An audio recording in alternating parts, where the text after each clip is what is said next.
안녕하십니까 여러분. 우리 사회는 갈등 수준이 매우 높은 사회입니다.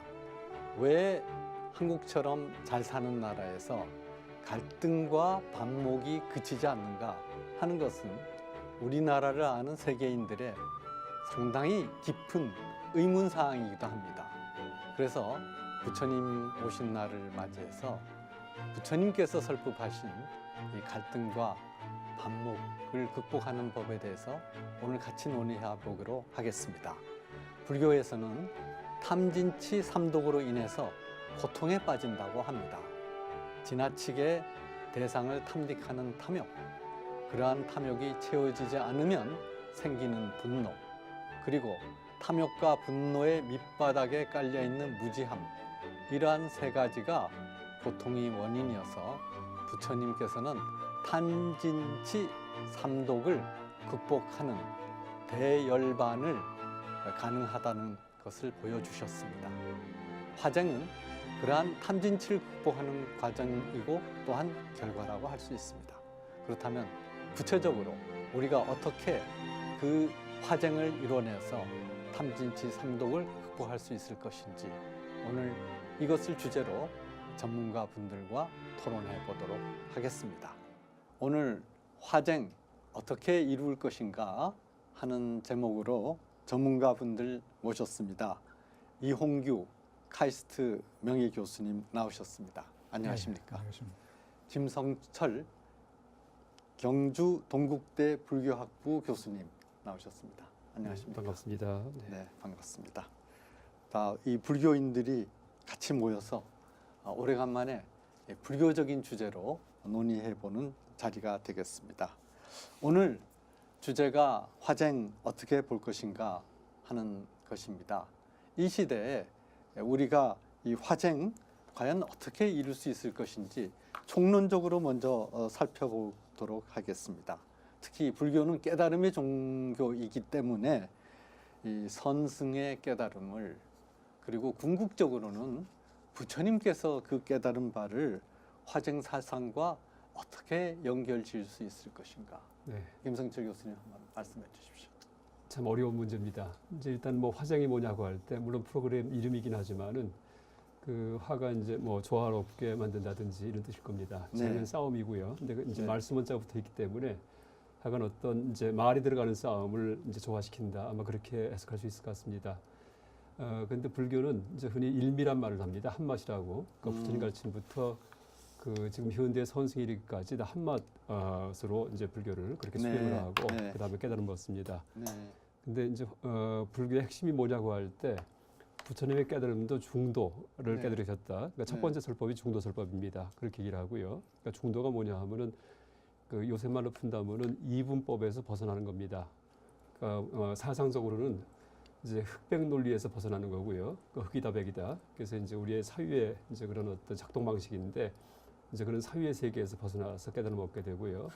그다음에 실천적으로는 나와 남을 나누는 그런 이분법, 자타 이분법일 수도 있겠죠. 이제 그런 이분법에서 벗어날 때 자비심이 생기고요. 뭐 그렇게 간략히 이해할 수 있는데 그게 이제 보통 중도를 불이 중도 그렇게 표현하기도 합니다. 불이. 그러니까 둘이 아니다 할 때 둘은 이제 나눠지는 거거든요. 근데 나눠지지 않는다, 구분해서는 안 된다는 이제 그런 이제 그 가르침인데 그 불이 중도가 부처님의 깨달음이었고 현대 간화선 수행할 때 우리 조계종 이제 수행하실 때 선방에서 간화선 수행하십니다. 그때 화두를 들을 때 화두를 들을 때 그때 이제 예를 들어가고 조주무자 하더라고 아마 들어보셨을 겁니다. 조주무자. 근데 그 개에게 불성이 있냐 없냐 할 때 이제 그 조수님께서 무라고 답을 하셨는데 그때 무자가 없을 무도 아니고 뭐 있을 유도 아니고 유무도 아니고 비유비무도 아니다 이렇게 합니다. 그게 이제 화두를 드는 방식인데 요점은 생각을 그 중도의 궁지로 몰고 가라 이런 뜻입니다. 그래서 이제 다시 말해 이분법적 사고 방식에서 그 벗어나게 하기 위해서 이제 그게 화두 드는 방식이고 그럴 경우에 끝에 가서 화두가 답화되면은 우리의 생각이 다 엉터리구나 하는 걸 자각합니다. 그래서 이제 그런 생각 가지고 만들었던 여러 가지 종교적 사람적 의문들 이게 다 해소가 됩니다. 그래서 이 부처님의 첫설법도 중도였지만은 2600년 지난 지금까지의 그런 불교 수행도 중도를 일관합니다. 근데 화쟁이라고 할 때 저는 이제 화자를 안이불자 해당하고요. 쟁이 두이자 해당한다 이렇게 생각합니다. 그러니까 불의하고 불의 정도, 불의 둘이 아니다. 화쟁하고 같은 뜻이다 이렇게 생각합니다. 그래서 싸움을 갈라져 싸우는 것을 그러니까 조화롭게 한다. 둘 다 이제 해소시킨다 하는 의미에서 그래서 화쟁이라고 할 때 그 용어는 다르지만은 기본 정신은 부처님의 깨달음과 똑같다 이렇게 생각합니다. 근데 네. 적용하는 대상이 달라질 뿐이지 시대가 달라졌고요. 네. 그렇게 네. 생각합니다. 네. 우리 김성철 교수님이 이 화쟁에 대해서 불교학적 관점에서 네. 말씀을 해주셨습니다. 그러면은 우리가 일반 사회에서 우리가 일상생활에서 겪는 이 갈등, 반목, 질시, 투쟁 이런 것들이 왜 우리 사회에서 유독 심한지, 우리 사회의 어떤 그 구조적인 원인은 무엇인지 이런 것을 한번 이홍규 교수님께 여쭤보겠습니다. 예, 지금 김 교수님이 아주 불교 사상의 아주 네. 아주 본질적인 면을 잘 설명을 해주셨는데요. 기본적으로 모든 시대나 갈등이 있는 거는 피할 수 없는 것 같습니다. 그런데 그것이 과연 심각하냐, 아니면 그 사회가 관리 가능한 정도의 갈등이냐, 이런 것이 이제 문제가 될 텐데, 우리나라의 최근의 상황은 상당히 심각한 상황으로 자꾸 가는 거 아니냐 하는 생각을 해봅니다. 근데 이제 지금 질문하신 그 구조적인 면에서는 저는 한 네 가지 측면을 좀 지적을 하고 싶은데요. 첫 번째가 우리나라가 이제 산업화를 아주 압축적으로 한 4, 50년에 걸쳐서 하다 보니까 여러 가지 하나의 한강의 기적이라는 기적도 만들었지만 또 내부적으로 여러 가지 모순적 상황이 있단 말입니다. 특히 이제 불평등, 특히 이제 지역 계층 이런데 이제 여러 가지 불평등적인 요소가 있고 그것이 이제 갈등으로 표출된다고 볼 수 있죠. 특히 민주화에 따라서. 그 다음에 또 한 가지는 지금 현재의 경제적 트렌드인 것 같습니다. 뭐냐면 경제가 굉장히 복잡하고 경쟁이 아주 치열해지고 그리고 속도가 굉장히 변화의 속도가 빠릅니다. 예. 그렇기 때문에 사람들이 전부 다 분별심이 강해질 수밖에 없는 상황 아닌가 하는 생각을 하거든요. 그래서 이게 굉장히 대립적일 수밖에 없고 그 다음에 굉장히 조급해지고 그래서 어떤 의미에서는 불교 오늘 화쟁을 얘기합니다만은 소위 원 교수님이 얘기하신 이제 대승기신론에서 얘기하던 생멸문이 너무 이제 강해지는 상황이 일종의 벌어지고 있다. 그런 측면에서 굉장히 이제 갈등이 증가할 수밖에 없다는 거고요. 사회적으로는 또 하나는 굉장히 이제 디지털 SNS 이런 것도 이제 접합이 되면서 집단화가 굉장히 진행이 되는 것 같습니다. 근데 그 집단화가 굉장히 집단 이기주의화하는 경향을 보이고 있거든요. 그래서 그런 측면에서도 갈등이 안 날 수 없고요. 또 한 가지 하나 마지막으로 지적할 거는 우리나라가 가지고 있는 교육 시스템입니다. 여러분들이 말씀을 하시고 계십니다만은 우리나라가 지금 갖고 있는 소위 교육의 컨텐츠라는 것이 굉장히 암기식이고 단답 위주식이거든요. 그런데 이런 거는 결국 시민 정신이 뭐고 도덕이 뭐고 법치주의가 뭔지를 제대로 가르칠 수가 없거든요. 그렇죠. 그 일종의 공심이라는 부분을 퍼블릭 마인드라는 부분을 결국 교육이라는 시스템 내에서 해내지를 못하니까 그런 심성을 가진 우리 자신이 되는 거 아닌가 하는 생각을 해봅니다. 예. 우리는 지금 현재 사회 구조적으로 볼 때도 갈등의 요소가 죽어가는 것이 아니라 점점 더 증폭될 수밖에 없는 그러한 아주 미묘한 시기에 있는 것 같습니다. 그럼 다시 우리가 근본적으로 부처님 사상으로 돌아가서 부처님 당시에도 종단에 대해서 물론 화쟁이라는 말씀은 안 하셨지만 화합하라고 하는 말씀을 여러 차례 하시지 않았습니까? 그럼요. 그리고 그 말씀과 원효 대사께서 말씀하신 화쟁이라는 것, 이거는 어떤 연관에서 우리가 현재 수용할 수 있겠습니까? 그 이제 화합하라는 말씀하셨을 때 그때가 이제 대상이 승가를 대상한 겁니다. 우리가 이제 불법승 삼보를 얘기하는데 그 삼보 중에 승이 상가의 그런 그 음사어입니다, 한자. 그래서 상가는 이제 대중 집단이라는 뜻이 있습니다. 그래서 공동체라고 이제 풀어도 되고요. 그래서 이 불교의 특징 중에 하나가 이 공동체를 아주 중시하는 겁니다. 공동체를. 근데 이제 공동체가 와야 되면은 이제 그게 바로 갈등이고 또 문제가 생기고 나중에 이제 물론 와해가 돼서 나중에 불교의 종파가 갈라지기도 합니다. 부파가 그러긴 하지만은 그래서 항상 그걸 경계하시면서 이 공동체가 그 분열을 일으키는데 이제 그런 어떤 역할을 했던 죄를 지을 경우에 아주 중죄로 처벌을 하는 그런 일이 있었습니다. 그러니까 율에 보면은 부처님 율에 보면은 그러니까 파승가 화합죄라는 게 있습니다. 그게 그 가장 이제 그 심한 죄가 그 승자를 추방하는 죄가 하나 있고요. 또 그 두 번째가 이제 파승가 화합죄가 들어가는 승자죄란 겁니다. 그러니까 추방을 안 하는데 아주 가장 엄한 벌인데 그게 이제 분열을 일으킬 때, 갈등을 일으킬 때, 그래서 항상 화합을 얘기했었습니다. 근데 전 생각에 일단 이제 승가가 공동체고요. 또 하나 우리 인간이 이제 좀 넓혀봐가지고 모든 생명의 세계에서 어떻게 보면은 최강자가 됐거든요. 가장 강한 그런 포식자 이렇게 해도 되고요. 근데 그 비결은 사회성이 있다고 봅니다. 사회성. 내 혼자 힘으로 이루어진 게 아니고 남이 이룩한 여러 가지 노하우 이제 이런 것들을 말을 통해서 다 전수받아 가지고 그 문명이 누적이 돼 가지고 이제 인간 사회가 가장 강력한 이런 사회가 됐는데 이제 그래서 사실은 이제 지금 이 자리에서도 이제 우리가 이끄는 옷이든지 컵이든지 뭐 종이든지 하나 내가 만든 게 없습니다.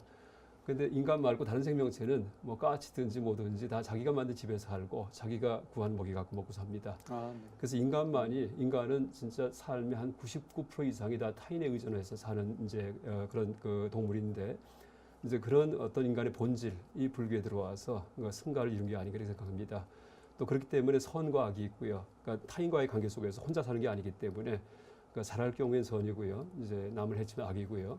그래서 그 부처님 당시에도 이제 그런 사람이 가장 최상의 존재로 등극하게 된 그런 비결이 화합이 있었기 때문에 그걸 깨는 것을 가장 아마 중시하자 원효 대사께서 말씀하신 화쟁 사상은 네, 네. 거기서 어떤 연관을? 이제 일단 이제 부처님 당시에 그 화합이었고요. 근데 이제 원효 스님께서 실제 말씀하신 것은 그런 어떤 대중의 어떤 그 분열보다도 다 사상적인 얘기입니다. 네.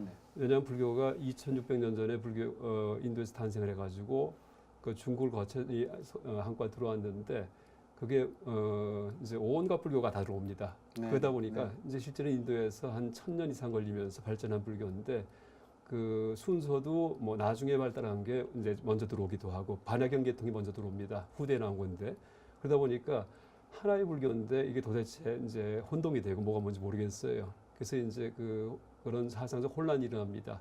근데 원효 스님께서 이제 그런 그 사상들을 깊이 통찰하시고 취지는 다 마찬가지다. 하나 다를 게 없다는 그런 의미에서 이제 이 화쟁의 가르침을 펴셨는데 그 저술 이름이 신문 화쟁론입니다. 이제 그 저술 쓰셨고요. 신문 10가지 그런 어떤 그 분야에서 이제 그 다툼을, 그러니까 이설을, 그러니까 다른 이론을 다 화해시킨다 이런 뜻이었습니다. 그래서 일단 원효 스님의 화쟁은 그런 불교 사상에 대한 얘기고 일반 부처님의 화합에 대한 얘기는 그 승가 대중에 대한 얘기입니다. 근데 어쨌든 그 핵심은 그 사상이든 어떤 실천이든 핵심은 아까 처음 말씀드렸던 그 중도, 불이중도, 그러니까 나누지 말라는 이제 그것까지 수렴될 수 있을 것 같습니다. 네.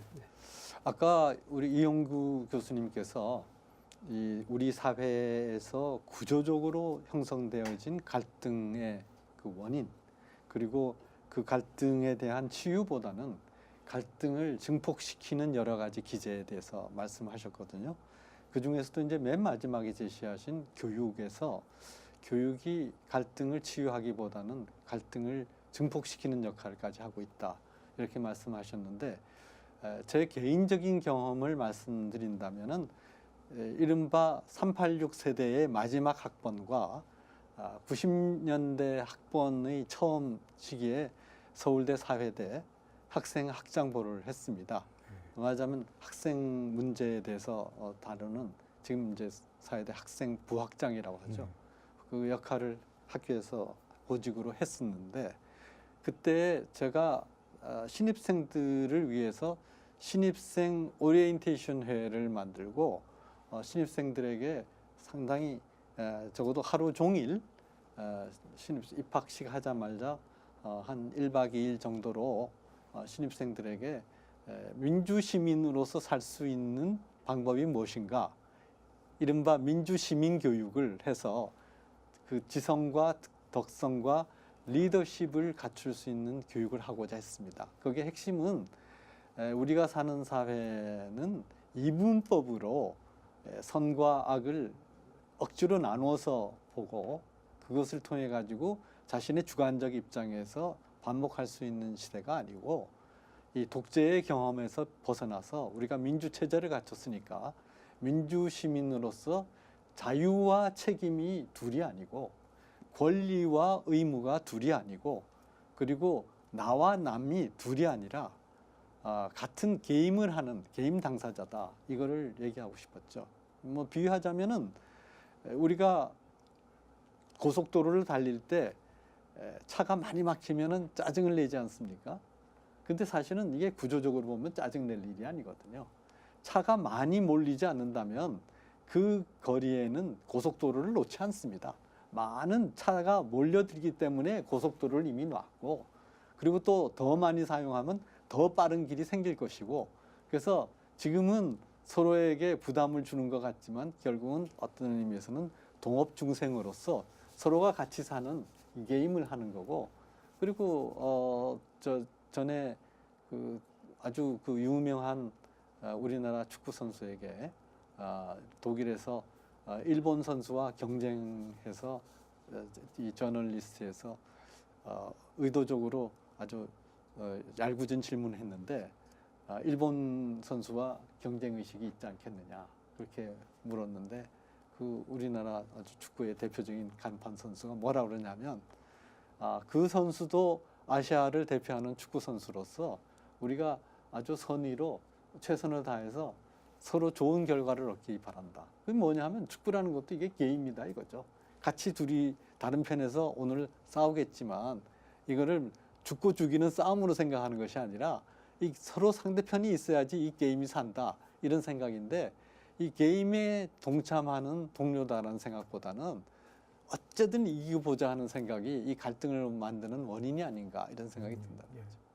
그 뭐 아까 제가도 이 말씀을 드렸습니다만은 기본적으로 우리 지금 사회 구조 그 중에서 특히 교육이라는 것이 부처님 말씀으로 하면 일종의 아상을 굉장히 강화시키는 그런 이제 상황인 것 같습니다. 네, 그러다 보니까 그렇죠. 각 개인으로 봐서는 분별심을 강하고 아상을 강하게 만들 수밖에 없는 그런 상황에 놓이게 되는 거죠. 그러니까 사회가 제대로 되려고 그러면 사회 현상이 그렇게 트렌드가 잡힌다는 걸 알고 그것에 대한 그거를 완화시키는 어떤 사회 기제가 발전이 돼야지 되는데 그것이 이제 뭐 예를 들어서 가정도 마찬가지입니다만 학교도 굉장히 중요한 역할이고요. 사회에서의 뭐 언론이든지 여러 가지 사회적 공기도 굉장히 중요한 역할이고요. 그럴 텐데 그쪽 부분의 기제들이 전혀 작동을 못하고 있다. 그것이 한국 사회가 지금 당면하고 있는 굉장히 큰 문제인 것 같습니다. 구조적으로. 네. 그래서 그 문제를 과연 한국 사회가 진지하게 어떻게 들여다보고 어떻게 그걸 할 거냐. 개인 뭐 아까 계속 얘기가 나왔습니다만은 개인 혼자 살아갈 수 없는 세상인데 공동체인데 이 공동체와 또 개인의 수월성하고를 어떻게 조화시킬 거냐. 거기서 그 조화의 그 어떤 의미의 합일점이라 그럴까? 그런 것을 찾아내지 못하고 있는 것이 한국 사회 아닌가 하는 생각을 합니다. 네, 네. 우리가 흔히들 하는 얘기지만은 입장이 다르다 하는 거하고 입장이 틀리다 하는 거하고는 분명히 다른 거죠. 입장이 다르다라고 하는 거는 같은 사물을 본에 있어서 시각이 다르다는 얘기고 입장이 틀리다 하는 얘기는 나는 올바른 입장에서 보고 있는데 저 사람은 다른 입장에서 보고 있기 때문에 틀리다 이런 거고 다분히 주관적인 맞습니다. 얘기입니다. 네. 그래서 우리가 이 하나의 같은 공동체로서 살려면은 입장이 다르다라고 이해를 해야 될 텐데 아까 제가 말씀드렸던 그 학생들에게 1박 2일의 신입생 오리엔테이션을 학교 측에서 실시하려는 것은 학생회의 강력한 반발로 무산이 됐고 대신 학생회가 주관하는 2박 3일의 신입생 오리엔테이션이 일어났는데 그때 신입생들이 뭘 토론했느냐라고 보니까 우리의 올바른 주장을 펴기 위해서 학교에서 극복해야 될 틀린 입장의 교수들, 그리고 그 교수와 맞서는 방법, 이 학교의 이 여러 가지 모순을 끌어내는 방법, 이런 것에 대해서 아주 집중적으로 하고, 그리고 이제 흔히 요새 말하는 그 역사 교육도 아주 철저하게 받고 왔다 그럽니다.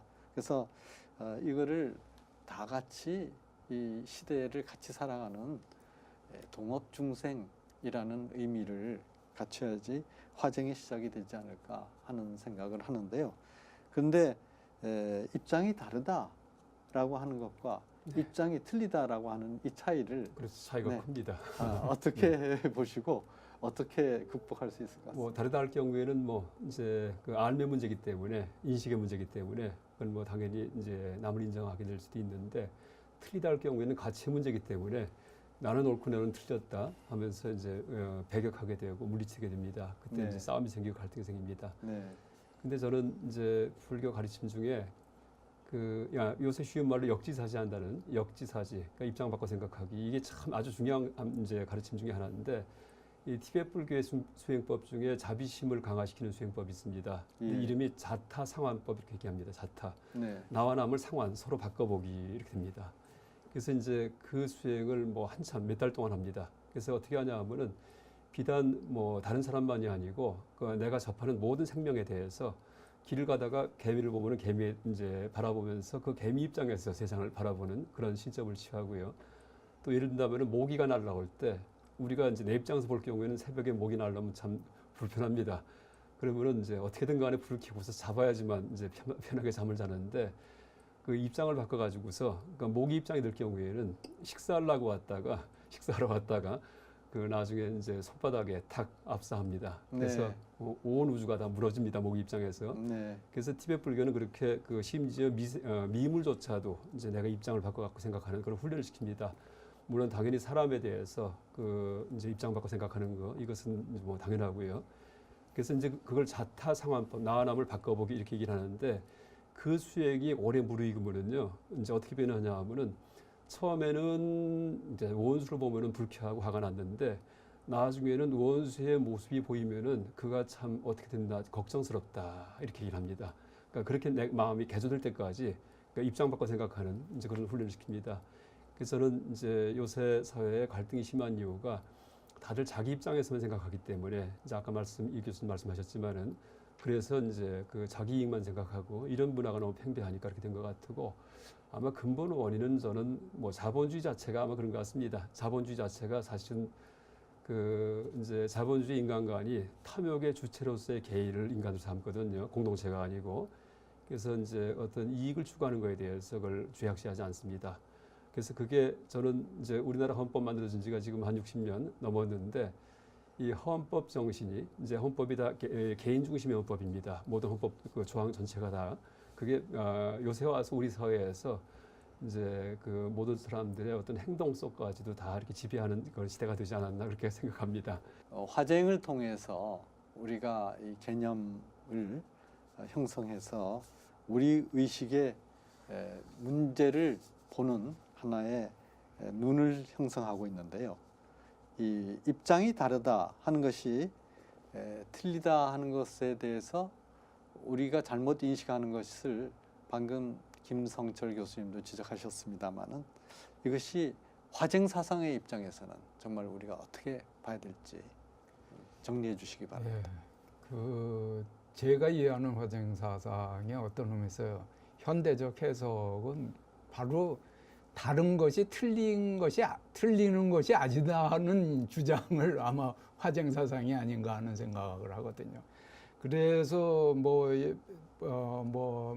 원효 대사께서도 많은 말씀을 하셨습니다만은 그것이 어떻게 우리가 그 실제로 적용을 할 거냐 이러는 데에서 이제 굉장히 많은 논란이 있을 것 같습니다. 그런데 이제 현상을 보면 아까 그 가치 판단이라는 말씀을 하셨는데요. 가치 판단을 자기하고 다른 의견을 가치 판단의 눈으로 보면 그거는 선악의 문제가 돼버리고 그 선악의 문제이기 때문에 틀리다고 얘기할 수밖에 없는 문제가 되는 것 같습니다. 그래서 이건 뭐 기본적으로 서양의 지식 체계하고 동양의 지식 체계하고 좀 근본적인 차이에서 온다고도 보여지는데요. 서양의 지식 체계라는 것이 과학적 지식 체계라는 것이 일종의 절대주의적 좀 관념을 갖고 있고요. 동양의 소위 암이란 건 굉장히 상대주의적 관점이라고 보여지는데, 그러다 보니까 우리는 모든 거를 좀 선악의 관점에서 보려고 그러는 굉장히 그런 어떤 의미에서의 사고의 습관에 빠지는 거 아닌가 하는 생각을 해봅니다. 그래서 상대를 항상 공격을 하게 되죠. 상대가 주장하는 건 적이 되니까요. 그래서 그것이 요새 이제 진영주의라는 얘기를 많이 합니다만은 일종의 자기 진영 속에 되고, 네. 그 자기 진영 속에 빠지면은 현대 심리학적인 뭐 요소로 그 용어를 빌리면은 일종의 확인 증거 찾기의 편향을 바이어스를 보여주는 거가 되는 거죠. 예. 그러니까 자기 진영을 계속 강화시킬 수밖에 없는 아주 이런 뭐 부처님의 말씀으로 하면 굉장히 아상을 강화시키는 그런 프로세스에 들어간다고 할 수가 있습니다. 그래서 어떻게 이거를 해소를 하고 어떤 의미에서 사회적 그 해결책을 찾을 거냐. 그것이 아까 이제 김 교수님께서 말씀하신 이미 불교가 가지고 있는 어떤 중생심, 자비심 이런 것이 결국 그렇게 그 어떤 분별과 대립을 완화시키는 아주 길을 어떤 제시하고 있는 거 아닌가 하는 생각을 합니다. 아까 그 김 교수님께서 그 자본주의적 요소가 이렇게 그 분열과 대립을 많이 조장한다 하시는 말씀하셨는데, 저는 뭐 기본적으로 그것에 이제 찬동을 합니다만은 아담 스미스의 얘기를, 경제학의 아버지라는 아담 스미스의 얘기를 한다 보면요, 그 어떤 의미에서는 지금 화쟁이라고 우리가 얘기하는 요소도 어떤 의미에서 아담 스미스도 이야기를 했다고 말씀을 드릴 수가 있는데요. 왜 그러냐면 아담 스미스가 국부론보다 한 17년 전에 먼저 쓴 도덕 감정론에서 소위 심퍼시 동감이라는 얘기를 하거든요. 사회에 그 동감이라는 것이 있어야지 사회가 이제 굴러갈 수가 있다는 거죠. 예. 그래서 어떻게 이런 동감을 그 사회가 유지하고 만들어내느냐. 그것이 어떤 의미에서는 그 나중에 그 이제 아담 스미스가 국부론을 쓰는 어떤 기반이라고, 철학적 기반이라고 할 수가 있는 거죠. 네. 그래서 그런 것들이 이미 화쟁 사상이 서구에서도 그런 대가들의 마음속에 이미 자리 잡고 있었다 하는 말씀을 드리고 싶습니다. 예. 아담 스미스의 이 도덕 감정론, 거기서 제일 핵심 개념이 지금 이홍규 교수님 말씀하신 동감 아닙니까? 이 동감에 대해서 서울시장을 지내신 조순 박사님은 뭐라고 그러셨냐면, 아담 스미스의 동감이야말로 유학을 하는 본인의 입장에서 보면 공자님이 말씀하신 역지사지의 개념과 같다. 같은 일을 함에 있어서 어떻게 상대편의 입장에서 생각해가지고 같이 시장의 행위자로서 행동하느냐. 이것이 다 공통으로 누리는 복지의 복리의 근원이 된다. 이렇게 말씀하셨어요. 그러니까 동감이라는 기초가 있기 때문에 우리가 동양에서도 그랬답니다.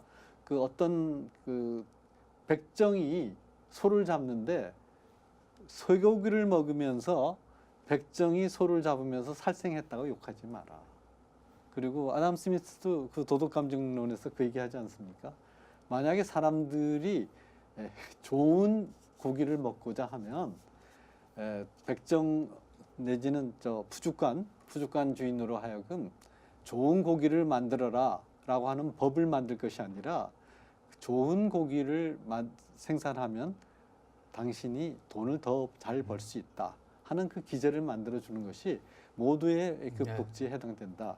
이것이 뭐냐 하면 모두가 갖고 있는 기본적인 욕심에 대해서는 인정을 하고, 그리고 정의에 대해서 독점하려 하지 말고 그 자연스러운 시장과 전체적인 그 심성의 기초 위에서 경제 정책을 펴야지 모두가 잘 살 수 있는 경제를 할 수 있다 하는 이런 점에서 최근에 우리 사회에서 고용을 늘리고자 하는 정책이 오히려 실업을 증가시키는 이런 어떤 상황과 결부시켜 봐서도 맞지 않는가 생각하고, 민주주의라는 것도 어떤 그 정의롭고 민주적인 세력과 정의롭지 못하고 독재적인 세력, 이거는 옛날에 이제 군부 독재 시절에 가능했던 이분법인데, 그것이 무너지고 30여 년이 지난 지금까지도 아직도 그 이분법에서 있어서, 우리가 적어도 우리 사회의 시장 경제와 민주주의를 위해서 다시 한번 부처님 오신 날을 맞이해서 화쟁 사상에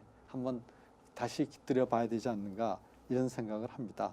그래서 우리가 이 화쟁 사상 이걸 생각할 때, 이 새롭게 시작한 이 4차 산업혁명 시대에 과학기술을 통해 가지고 다시 한번 화쟁 사상을 현실화시킬 수 있는 방안에 대해서 생각해 보게 되는데, 네. 김성철 교수님 어떻게 생각하세요? 뭐 제가 이제 자본주의, 이제 네. 탐욕의 어떤 중심으로서 개인이라는 인간관 하에서의 이제 어떤 자본주의 말씀드렸는데, 그 세속에 계시면은 전륜성왕이 되고 출가하신 부처님이 되신다고. 근데 그 두 가지가 우화적인 신화적인 얘기지만은 그 실제 사람의 길 두 가지를 갖다가 이제 그 집약해 놓은 그런 것 같습니다. 그러니까 부처의 길은 이제 제가 이거 말을 붙였는데, 그러니까 이념가의 길이고요. 옳고 그른 거 따지고 하는 그 길이고, 전륜성왕의 길은 이제 황제나 무슨 어떤 그런 정치 권력가의 길이거든요. 여기는 실리가의 길입니다. 그래서 이제 이 사람이 살 때 그 자기 인생을 설계할 때 그 어디를 갈 것인가 할 때 실리가와 이념가의 두 길이 있을 것 같습니다. 근데 이제 저는 이제 앞으로 미래 사회도, 그러니까 공산주의 같은 경우에는 이제 이념가가 지배를 했다, 이제 실리가를 다 제압을 했는데, 나중에는 자가당착에 빠지거든요. 겉모습만 이념가일 뿐이지 실제는 이제 권력이 돼서 새로운 계급, 뭐 유고의 그 밀로반질라스인가 하는 사람이 말했던 새로운 계급 돼버립니다. 그래서 어쨌든 이제 그게 대안이 될 수는 절대 없고요. 그래서 저는 미래 사회의 대안이라면은 이념과 실리가가 균형을 이루는 어떤 사회만이 이제 그게 영원한 대안이 아닌가 이렇게 생각합니다. 그러니까 새로운 이데올로기가 나와가지고 뭐 다 평화롭고 갈등이 아무것도 없고 이럴 거는 불가능할 것 같습니다. 그래서 항상 그 힘의 균형이 그 균등할 때, 그때 이제 실기가가 너무 이제 팔을 치면은 옛날 그 1800년대 유럽처럼 이제 여러 가지 그 이후에 일어나는 그런 여러 가지 전쟁이 일어나고요. 또 반대로 이념가가 너무 판을 치면은 조선시대도 사실 이념 사회거든요. 그때 먹고 살 게 없습니다. 다들 공자를 맹자를 하기 때문에. 또 공산주의도 마찬가지입니다. 일은 안 하고 다들 그냥 이념만 얘기하기 때문에. 그래서 그런 이념가와 실리가 균형을 이루는 사회를 이제 우리가 이제 그 꾸려나갈 때 그 매번 어떤 갈등은 항상 생겨나고요. 근데 그걸 해결할 때 어느 한쪽에 치우치지 않고 바르게 갈 것 같습니다. 근데 이 4차 산업 시대의 가장 중요한 게 저는 뭐 4차 산업 이전부터 그 정보통신 문명이라고 생각합니다. 그래서 인터넷하고 이제 그 컴퓨터하고 이 스마트폰 같은 그런 기기가 생기면서 지금 아주 기상천외한 일들이 벌어집니다. 뭐냐 하면은 요새 아마 가끔 TV 프로에서 뭐 현대판 노예든지 이런 말이 나오면서 막 그 난리가 납니다. 그래서 막 이제 또 요새 미투 운동도 마찬가지고요. 옛날에는 후미진 구석이 있었기 때문에 아무도 몰랐던 그런 고통받는 사람들이 지금은 다 노출됩니다. 그래서 이제 그런 것들이 세상에 알려지는 사회가 됐기 때문에 저는 굳이 앞장서지 않더라도 앞으로 사회는 이제 그렇게 그 이념 쪽의 어떤 성향이 강하게 사회를 이제 조명하는 이제 그런 정의로운 사회를 지켜나갈 것이다 이렇게 생각합니다. 그게 4차 산업의 긍정적인 면이고요. 네.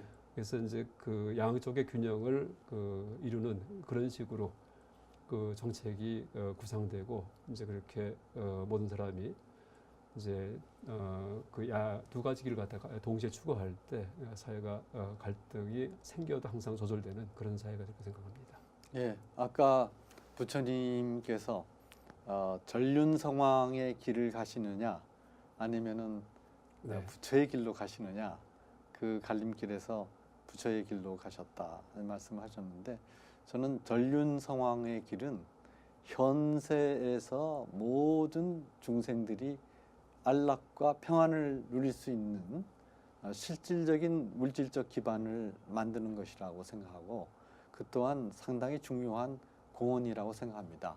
우리의 역사적 그 상황으로 보면 세종대왕께서 전륜성왕으로서 우리나라에 참 좋은 공덕을 보여주셨고, 며칠 전에 그 5월 15일 또 세종대왕의 탄신일을 기념해서 스승의 날로 한 거 아닙니까?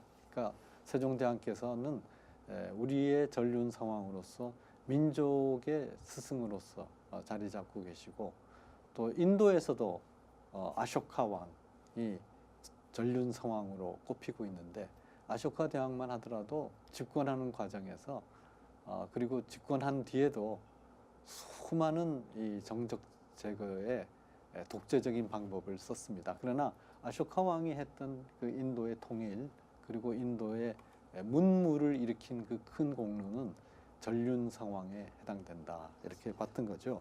그래서 저는 이 둘이 현세적인 중생을 구제하느냐 아니면 중생을 궁극적으로 최고의 최상승의 경지에서 구원하느냐 하는 그 차이가 아닐까 이렇게 생각하고 결국은 이 화쟁 사상을 통해 가지고 우리가 개인적인 수행을 하는데 이 개인적인 수행을 어떻게 사회적 차원으로 승화시킬 수 있느냐 하는 그런 경지가 있는 것 같습니다. 그래서 아까 김성철 교수님도 전륜 상황 말씀도 하시고 또 부처의 길도 말씀하셨는데 화쟁 사상이라는 걸 놓고 보면 이러한 개인적 차원의 수행과 사회적 차원의 실천이라는 것을 어떻게 볼 수 있습니까? 네, 저는 화쟁 사상이 그런 개인적 수행을 어떤 면에서 사회적 해법으로 연결시키는 하나의 다리가 아닌가 하는 생각을 합니다. 왜 그러냐면 우리가 민주주의 많은 얘기를 하는데요. 사실은 민주주의는 그냥 하나의 시스템일 뿐입니다. 거기에 어떤 가치를 부여할 수가 없는 거죠. 하나의 절차고 하나의 시스템이죠. 우리가 이 사회가 어떤 의사결정을 할 거냐 하는 시스템인데 그런데 결국 그 내용이 뭐냐 하는 거는 우리 스스로 어떤 결정을 하느냐에 따라서 그 결정이 된다고 보여집니다. 그래서 결국 우리가 어떤 마음을 갖고 어떤 사회적 규율을 만드느냐 그것이 이제 결국 핵심적인 문제라고 보고 그 사회적 규율은 뭐 법치일 수도 있고 도덕일 수도 있고 도덕과 법치가 어떤 면에서 사회적 규율의 가장 이제 기본적인 프레임이라고 할 수가 있죠. 그래서 그런 도덕과 법치를 어떻게 잘 만들어낼 거냐 하는 것이 결국 초점이고 그런데 전통적으로 우리 동양에서 보면 소위 그런 측면에서는 예치가 법치라는 개념보다 예치가 뭐 공자께서 말씀하신 그 예의 개념에 있어서의 예치가 발달한 거 아닌가 하는 생각입니다. 일종의 비제도적 어떤 가버넌스라고 할 수가 있죠. 그런데 그것이 이제 어떤 면에서 무너져 버린 거죠. 지금 그 서구화 산업화를 하면서 무너져 버렸는데 그런데 이거를 어떻게 세울 거냐 하는 측면에서 아까 말씀드린 대로 우리가 교육을 어떻게 세울 거냐, 교육을 다시 어떻게 세울 거냐 하는 문제고 그 다음에 사회의 경쟁 규칙을 어떻게 세울 거냐. 뭐 교육은 아까 말씀드려서 그렇습니다만은 사회의 경쟁 규칙이란 건 뭐 지금 엄청난 여러 가지 사회적 담론들이 진행이 되고 있지 않습니까? 뭐 공정성에 관한 문제, 뭐 최근에 뭐 갑질 논란들이 굉장히 많습니다만은 갑질 얘기, 뭐 그 다음에 뭐 거짓 얘기, 그 다음에 뭐 막말 얘기, 뭐 숱한 이제 논란들이 진행이 되고 그것이 도덕과 법치의 문제하고 아주 직결되어 있는 문제다 하고 말씀을 드릴 수가 있을 것 같습니다. 그래서 이런 것들을 어떻게 할 거냐. 그 다음에 과연 사회적으로 이거를 어떻게 컨트롤하냐, 누가 할 거냐, 과연 정치가 할 수 있는 거냐, 아니면은 정말 언론이 해야지 되는 거냐, 아니면 정말 지식인들이 발벗고 나서서 그거를 새롭게 만드는 무슨 틀을 정말 그 밤잠을 안 자고 그거를 정말 쟁론에 붙여야지 되는 거냐. 그런 여러 가지 이제 논의가 있을 수 있을 것 같습니다. 그래서 이건 뭐 어떤 의미에서는 방향은 확실히 옛날 뭐 원효 대사께서 이미 제시를 한 것 같아요. 한국의 현대적 민주주의에 있어서 과연 어떤 민주주의가 돼야지 될 거냐 하는 건 화쟁사상에 이미 다 나와 있다고 봅니다. 과연 우리가 그걸 어떻게 실천할 거냐. 우리가 과연 선악의 이분법적인 사고가 아니라 과연 이 서로 같이 사는 공동체에서 어떻게 화쟁 회통할 거냐 그런 것을 우리가 정말 진정으로 각 부문들이 다 특히 정치와 언론 부분에서 고민해 줘야지 되는 거 아닌가 하는 생각을 해봅니다. 네네. 원효 사상의 그 화쟁에 대해서 불교학적 관점에서 오늘 아주 좋은 말씀해 주신 김성철 동국대 경주 교수님, 그리고 우리 카이스트의 이홍규 명예교수님, 사회 경제적 입장에서 말씀을 잘 풀어주셔서 두 분께 모두 감사드립니다. 감사합니다.